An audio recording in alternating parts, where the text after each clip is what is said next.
Dobrý den, já vás vítám na řadí online a dneska tady mám porovnání P1 versus PS2. Jsou to dvě pily od Maflu, obě je špičkový, tato je na 220, 800 W, tato je na 18 V baterii. Když je takhle vemu do ruky, tak i s tou baterkou, tak mi to přijde v hmotnosti skoro stejný. Ve skutečnosti tato má 2,5 kg, tato má 2,2 kg, takže i ta akku verze s touhletou lehčí baterkou je dokonce lehčí. Co se týče zapínání, tak tady to máme tlačítko, tady to je spoušť nahoru dolů, takže relativně zůstalo stejný. Teď jste viděli jeden ze zásadních rozdílů, tak P2 už má světlo, který reaguje samo, když se zapne, nebo když se potom dotknete. Když ho otočím, tak zasne, takže superová věc. Tady u P1 nám světlo chybí. Uvidíme, jestli ho Mafl dodělá, zatím to asi tak nevypadá, takže uvidí se. Regulace otáček, tady je to vzadu a u této je to 800 až 3000. Tady je to kolečko takhle nahoře, má předsvakávání, takže krásně se to dá nastavovat. A tam je to 750 až 3100, takže maličko víc. Co se týče toho základního stolu, tak jsou tam jenom nepatrný malinký detaily jinak. Tady jsou závity na přišroubování stolu k nějaké desce, kdybyste tu pilu chtěli použít stacionárně. Tady to u té P2 chybí, protože se počítá s tím, že když je to akku verze, tak to nikam nebudete šroubovat. A ještě tady chybí, tady jsou ty otvory na vytváření těch kulatých otvorů. Jsou tady na obou stranách, tady už je to jenom na jedné straně a řekl bych, že to stačí, protože je úplně jedno, když děláte kulatou díru, jestli točíte zleva doprava nebo zprava doleva, je to jedno, takže bohatě stačí ta jedna díra.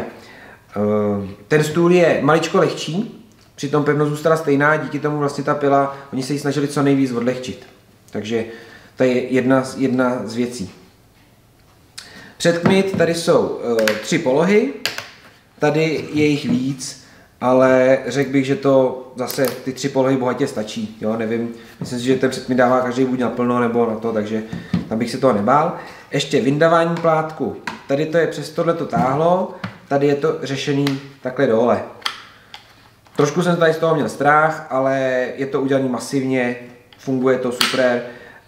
Neřešíte, v jaké poloze ten plátek je, protože to táhlo jako prodloužení, takže bezva. Ještě co bych jako zásadní nebo větší rozdíl, tak tady je trošku hůř vidět na plátek, nebo oproti konkurenční pilám je to vidět furt dobře, ale tady to prostě ještě povznesli. Jo, tady toho prostoru je ještě víc, takže na ten plátek vidíte ze všech stran. Je to prostě pokrok. Jo, tam je vidět, že na tom zapracovali a je tam vidět líp. Vejškově, tak ta akku je maličko vejš, ale je to úplně nepatrný rozdíl. Řeknu, že tam je víc gumy a je to gumy ještě lepší, protože takhle, když tu pilu chytnu, tak tady jako ze spoda prostě je takový oblouček, krásně se tam ty prsty jako o to zaseknou a výborně se mi drží, jako opravdu prostě mám v tom jistotu. I to vybalancování té hmotnosti je to vyvážený, opravdu prostě bude se s ní dělat výborně, jakýkoliv poloze, za mě top. Tady to jako není špatný, ale třeba tady ta guma tolik není, líp se to prostě drží u této P2. Když bych řekl ještě design, tak ta P1 vypadá jako víc promyšlený, tady to je takový jako zvláštní, v katalogu se mi to moc nelíbilo, ale jak ji prostě chytnete do ruky, jak s ní začnete dělat, tak cítíte, že ten design byl trošku upozaděný vůči té ergonomii a tomu držení a prostě to tomu prominu. Jo, už jsem si na to zvyk a líbí se mi. Jo, prostě to, co ten stroj umí, tak úplně v pohodě. Tak, ještě jsme si neřekli příslušenství.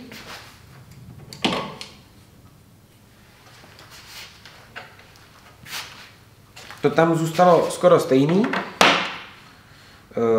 Vyrovnávací patka stejná, boční vedení nebo vedení na lištu taky stejný, plátek Kunex zase to samý, můžete to dávat do obou pil z obou stran.